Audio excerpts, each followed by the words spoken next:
Hello, and welcome to the course Advanced Software Architecture. My name is Riccardo Scandariato, and I'll be your instructor for this lecture on quality requirements. The goal of this lecture is to get familiar with the key concepts of quality attributes. In particular, we will address three aspects. At the end of this lecture, you should be able to understand the role and importance of quality requirements in the overall process of creating a software architecture. Second, you should be able to understand and characterize software qualities. And finally, you should be able to elicit and represent quality requirements. This video lecture will cover the first bullet. Let's begin with a quick definition of what software qualities are. Software qualities are properties that a software system has to have in order to satisfy the needs of the stakeholders. On the slide, we have a couple of examples. For instance, if the stakeholder is the developer of the system, the developer is interested in its modifiability, meaning that the system has to be easy to change and its defects easy to correct. What is important to note is that there must be a way to measure or test whether a system has achieved such properties.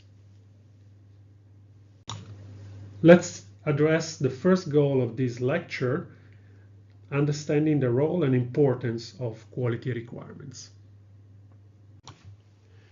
Functionality is the ability of the software to do the job for which it was intended. Each software is structured into parts that collaborate in order to provide the intended functionality. Defining the decomposition and organizing the coordination of the system's parts is the primary responsibility of the architect. However, the same functionality could be achieved by different decompositions, meaning the number, type, and organization of the elements. How the system is divided into parts is largely independent of functionality. It's important to keep in mind that actually the choice of the desired decomposition among the possible alternatives is dictated by the qualities of interest. Let's visualize the role of qualities in the process of architectural decomposition by means of a simple example. Let's consider a system, which is a workflow system comprising three activities, A1, A2, and A3, and a client that has to complete the workflow by subsequently interacting with A1, then A2, then A3. In this decomposition, we also have another component called all data, containing all the information that is necessary for the three activities to be performed. In this decomposition, we have 5 components and 6 connectors. Now, the architect might consider introducing an additional component, the workflow manager, and the rationale for that, for instance, might be that this way the client is more decoupled from the activities themselves, and this way it might be easier to change or add additional activities in the workflow, and this would be transparent for the client.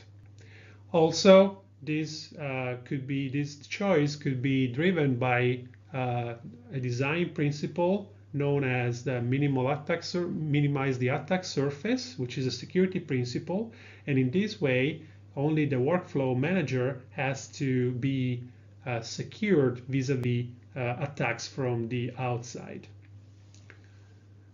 In a third decomposition, the architect might decide to split up the all data component into 3 dedicated components, each containing the data that is strictly necessary to each of the activities.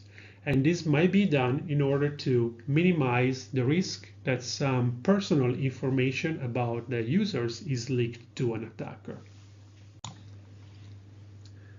In the previous slide, we have seen different versions of the workflow system. Do the versions differ in terms of functionality?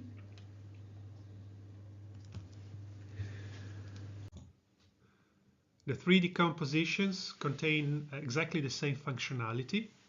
The first alternative is a decomposition that is driven purely by functionality, while the second supports qualities such as maintainability and security, and the third is also geared towards privacy.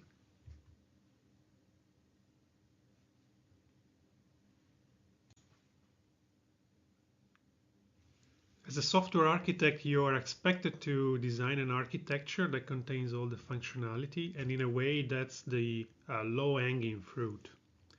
However, your role as an architect is critical in making the right choices that lead to the satisfaction of all the quality requirements.